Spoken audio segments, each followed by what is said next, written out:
Sveicināti! Mani sauc Girts Rozners, un šajā reizē Kristus brīnos man atkal ir prieks būt kopā ar adventistu Salcgrīvas un Masladzes draudzes mācītāju Dagniju Lapu. Labdien! Mēs ielūkosimies šajā reizē Mateja evaņģēlijā, un tur 9. nodaļā ir tāds īsts stāsts, kurš jaunajā Bībeles tulkojumā ir ar virsrakstu Jēzus dziedina divus aklos, tas ir no 27. līdz 31. pantam. Kad Jēzus devās projām, viņam sekoja divi aklie skaļi saugdami. Dāvida dēls apžēlojies par mums. Kad viņš iegāja namā, aklie pienāca pie viņa, un Jēzus viņam jautāja: vai jūs ticat, ka es to varu izdarīt? Tie viņam sacīja: jā, kungs. Viņš pieskārās viņu acīm sacīdams: lai jums notiek pēc jūsu ticības. Un viņu acis atvērās. Tad Jēzus tos stingri nobrīdināja: pielūkojiet, lai neviens to neuzzinātu, bet tie aizgājuši daudzināja viņu visā apvidū. Mēs redzam šeit priecīgu notikumu dziedināšanu un arī tādu mazu nepaklausību Jēzus vārdiem vienlaicīgi. Vispirms par šo te notikumu, kur mēs viņu atrodam Bībelē, varbūt dažus vārdus mums būtu vietā pateikt. Mateja evaņģēlijs ir ievērojams ar to, ka tajā ir iekļauts kalna sprediķis, un tas ir no 5. līdz pat 7. nodaļai.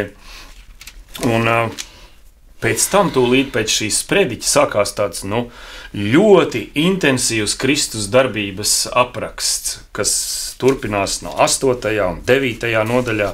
Un tad 10. nodaļā Jēzus pievēršas mācekļiem un sākās tādas jau pamācības un atziņas, kuras viņš dod mācekļiem. Bet šīs te divas nodaļas, 8. un 9., kurā mēs šobrīd atrodamies, ir tāda ļoti, ļoti intensīva Kristus darbošanās apraksts. Notikums seko notikumam. Vismaz kādas 10 brīnumainas parādības mēs šeit varam redzēt. Mēs varam redzēt, kā tiek dziedināti paralizētie. Ir pat teksts, kur teikts, daudz slimie tiek dziedināti. Apsēstie, mēmie, Jēzus šeit pat apsauc vētru, un tagad arī mēs esam nonākuši šeit pie tā, ka viņš dziedina divus aklus cilvēkus. Tā tad ļoti intensīva darbošanās. Un kaut kur tā dzīvojot līdzi tam, kas te ir rakstīts, šķiet, ka tā ir tāda spraiga filma mūsu priekšā notiek, un ka tas mērķis, tik intensīvs darbības mērķis, taču noteikti būtu pievērst sev uzmanību. Un tāpēc pirmajā brīdī uzreiz tas, ko es sākumā teicu, tā mazā nepaklausība, tā, kas durās acīs, ir noticis brīnišķīgs brīnums. Jēzus ir dziedinājis divus aklus cilvēkus, un uzreiz viņš pat gandrīz vai neļauj viņiem izbaudīt šo lielo prieku. Viņš saka: pielūkojiet, lai neviens to neuzzina. Viņš liek viņiem klusēt, un viņi visu izstāsta. Kāpēc Jēzus viņiem tā saka? Un varbūt tas arī ir pirmais jautājums, kas tā pirmā reizē virspusē lasot arī iekrīt prātā. Protams, manuprāt, šeit nav arī pateikts, kas notika, un nav arī norājums, bet varbūt tās būtu vēlams vispirms paskatīties to secību, kas tad tur īsti notika un kāpēc tāda brīnuma notika un ar ko atšķirās šis brīnums īpaši. Jo, kā jau tu teici, ka tur bija ļoti spraiga apraksti par to, ko Jēzus darīs, daudz brīnumu, daudz apbrīnojumu, pat Jairas meitiņas uzmodināšana. Un iepriekšējais teksts, 26. 9. nodaļā, ir teikts, ka šī slava izpaudās pa visu zemi. Tad slava jau sāka izpausties. Jā. Un tad pēkšņi Jēzus aiziet no turienes, un viņam seko divi akli. Šeit, kā mēs redzam, ka ir ļoti maz, tikai daži teksti, kas apraksta šo brīnumdarbu, bet mēs varam redzēt, ka viņam sekoja un brēca sacīdam: tu, Dāvida dēls, apžēlojies par mums. Tātad, ja mēs stādamies priekšā, Jēzus iet uz savu namu, kā mēs tālāk uzzinām, uz namu, tur komentētāji dažādas variants izsaka, kas tas bija par namu, bet viņš aiziet no tās vietas, kur bija pat izdarījis brīnums, un viņam seko visu laiku pa ceļam brēgdami. Un kādu vēsti viņi brēcību sacīja? Apžēlojies, tu Dāvida dēls. Dāvida dēls, jā. Jā, un interesanti, kad Matejs šeit, mēs zinām, ka Matejs iesāk savu evaņģēliju ar radurakstiem, kur viņš pasaka, ka Jēzus ir Dāvida dēls, bet pēc tam nekur neparādās šis apgalvojums. Un šeit pirmais ir pieminēts, ka lūk, šie aklie nosauc Jēzu par Dāvida dēlu. Te gan arī varētu būt kaut kāda ironija, ka paši jūdi neredz to, bet aklie to skaļi sludina. Varbūt tās, kad viņi jau bija, noteikti, ka viņi bija dzirdējuši, kad gaidīja Mesiju, un kad Mesija pēc Jesajas pravietojuma bija šis Dāvida dēls. Un manuprāt, ka šiem akliem šis pravietojums par Mesijas nākšanu bija ļoti tuvs. Jo, ja mēs lasām praviešu Jesajas 3.5. nodaļā, 5. pantā, kad Mesijas uzdevums, kā pravietojumā, bija aklos dziedināt. Un man liekas, ka šie aklie pieķērās šim pravietojumam. Es domāju, ka viņi tīri fiziski, jā, mēs gaidām Mesiju, mēs gaidām šo Dāvida dēlu. Viņiem tieši reāli bija šis pravietojums ļoti nozīmīgs. Un tagad viņi redz, Jēzus dziedinā. Un viņi seko Jēzum brēkdam, un pūlis pirmo reizi pēc neviens nebija to sludinājis. Viņi dzird no šiem akliem, kaut gan varētu teikt, ka pūlis paši bija akli, un viņi dzird Dāvida dēls. Mesija ir atnācis, kas var aklos dziedināt. Un Jēzus neapstājās, kā varbūt ceļā uzmodinot Jairas meitiņu, šo sievieti dziedina. Jēzus te neapstājās, bet viņš iet un ļauj viņiem brēkt. Jā. Un tad viņš nonāk namā. Un tad viņš dziedina, un tad viņš saka, tagad gan klusumu lūdzu, tagad ievērosim klusumu. Es arī esmu domājis par to klusēšanu, kāpēc viņš tā teica, ja, un teikts tā stingri nobrīdināja. Ir starp citu Marka evaņģēlijā arī līdzīga situācija, kur viņš dziedina kādu spitālīgo, un tur tas tulkojums, jaunajā tulkojumā ir tāds vēl varbūt stingrāks, ja, ka viņš saka viņam skarbā balsī Jēzus to tūlīt raidīja prom un teica tam pielūko, nesaki nevienam neko, bet te ir rādies priesterim. Un tur tas vārds, tur tas grieķu vārds, es skatījos, ir līdzīgs šim arī te, ka viņš ir tāda atdarina tāda etimoloģiski cēlies no tādas zirga sprauslāšanas vārds, kad tās sprauslā zirgs dusmīgi, un ka Jēzus ir tāds tiešām, tāds, varētu teikt, satraukts, ja, un dusmīgs, ja. Bet man liekas, ka šeit ir atbilde, teiksim, Markā var atrast, bet tas izgāja daudz sāk stāstīt un izplatīt runas par to, kas noticis tā, ka Jēzus atklāti vairs nevarēja ienākt pilsētā. Un varētu būt, ka tā arī ir tas iemesls arī šajā vietā, kas nav varbūt te tā tekstā atklāts, ja, ka šis te pūlis un šī te dziedināšana, kas, protams, bija viena no Kristus misijām, kaut kādā brīdī varbūt aizēnoja to viņa vēlēšanos sludināt, ieiet pilsētā, runāt uz cilvēkiem, stāstīt par Dieva valstību, varbūt būt sinagogās vairāk, ja?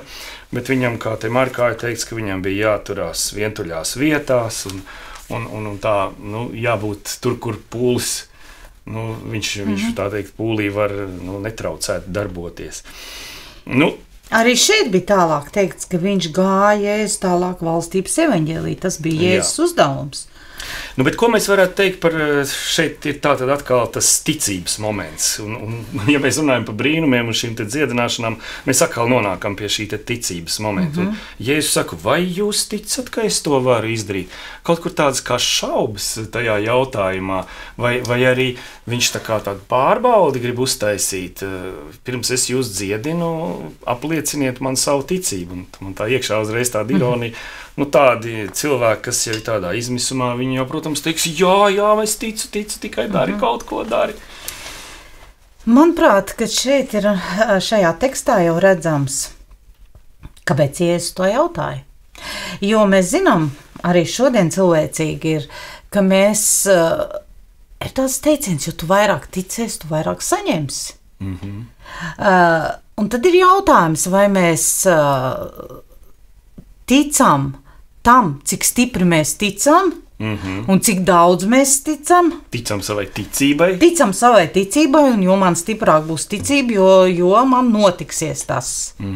Bet šeit Jēzus jautājot, pievērš šo aklo vīru skatus nevis tam, vai viņi tic un cik stipri tic, bet jautājumā, vai jūs ticat, ka es to spēju? Ka es to varu izdarīt. Ka es to varu izdarīt, ka es man to ir tā spēju, autoritāte, ka es to spēju darīt, spēks, ka es esmu tas, kas dara. Nevis tā ticība tevi dziedinās, bet es. Un arī atbildi ir ļoti precīza un pareiza. Un ko viņi atbild? Ticam, kungs. Ticam, kungs. Gan arī tas nākošais moments, kad viņš tagad pieskarās tām viņa acīm un saka, lai jums notiek pēc jūsu ticības, bija kāds gan arī kā tāds brīdis, kad tā ticība piedzīvoja to pārbaudi. Ja jūs tiešām ticējat, tad dziedināsies, bet ja būs tā jūsu ticība tikai savai ticībai, tad nebūtu nekas noticis. Te nav pateikts, tas ir ļoti, varētu teikt, mēs nezinām to, bet pēc šīm jautājumiem, pēc šīm atbildēm mēs saprotam, ka viņi ticēja tiešām. Tas process jau bija, viņi sacīja, tu Dāvida dēls. Kā mēs jau runājam, tas bija pirmais Mateja evaņģēlija minētais, kur tiek Jēzus nosaukts. Tātad tā jau ir kaut kas vairāk, kā tikai kaut kāds brīnumdarbs vai pravietis. Tu esi Dāvida dēls, tu esi gaidītais Mesija, kas akliem atvērs gaismu, un mēs ticam tev, ka tu to spēji, un ka tu esi tas, kas dara, nevis mana ticība. Un interesanti, ka Jēzus pieskārās viņu acīm. Viņi nevarēja redzēt Jēzu. Un cik tas ir personīgi, ka Jēzus dara īpašu tas, kas mums ir īpaši vajadzīgs. Viņi neredzēja, kas ir tas, kas dziedinās, kāds tad izskatās tas Dāvida dēls, kāds tad izskatās tas Mesija. Un Jēzus viņiem ļauj piedzīvot šo tuvumu, pieskaroties. Vai tas nav skaisti? Jā. Tas tiešām ir brīnišķīgi, ka viņi, nākošais, ko viņi ieraudzīja, bija Kristus, kas stāvēja viņu priekšā, un tad viņi tiešām ieraudzīja, kāds viņš izskatās. Tas jautājums par to, lai jums notiek pēc jūsu ticības. Tas šad un tad atkal un atkal parādās evaņģēlijos, un Jēzus lieto šo frāzi. Vai viņai tai frāzē ir kaut kāda tāda nozīme, vai tai... Mēs varētu teikt, arī šodien cilvēkiem notiek pēc viņa ticības kaut kādā ziņā, vai dažreiz ir dzirdēts, ka tas cilvēks, tā teikt, ticēja nelaimei un tā nelaime notika, vai arī ticēja kaut kam labam un tas notika, vai mēs varam tā šo frāzi pavērst mūsdienās arī domājot par to, kā cilvēki tic un kam viņi tic, ka cilvēkiem patiesībā notiek pēc viņa ticības dzīvē. Ja tu to tā neesi novērojis, ka tas tā notiek? Manuprāt, cilvēki tā praktizē. Ļoti pat praktizē. Bet Jēzus šeit virza dziļāku ticību. Nevis ticības pēc, bet tam, kas to var darīt. Nevis ticība man dziedinā, nevis ticība man dod dzīvību, bet Jēzus pats. Viņš saka, vai tu redzi, ka es esmu tas? Nekas vairāk, ne lietas, ne process, bet vai es pieķeros, un šeit Jēzus taisni, visi šie daži teksti virz uz to, ka mēs ieraudzītu pašu to Jēzu, viņa būtību, ka viņš ir Mesija, ka viņš ir Dāvida dēls, ka viņš ir kungs, un ka viņš ir tas, kas spēj to dziedināt. Nekas vairāk. Jā. Ne pieskaršanās, ne ticība pati pa sevi, bet vai es ticu personai. Jā, paldies, un es domāju, ka tāds varētu arī būt, ka bieži vien jau mēs evaņģēlijos lasām, ka Jēzus arī neuzdod šādus teikumus, un bieži vien viņš arī dziedina vienkārši cilvēkus, tāpēc, ka viņš ir atnācis un viņam lūdz šo dziedināšanu. Un tāpēc man negribētos teikt, ka te ir kaut kāda maģiska frāze, ja, kas tagad kaut kādā mērā dod mums padomu, kā dzīvē tālāk sasniegt laimi, ja, ticēt laimei un tā tālāk. Kā Ziemassvētkos saka, jātic brīnumam, un tad jau tas brīnums būs.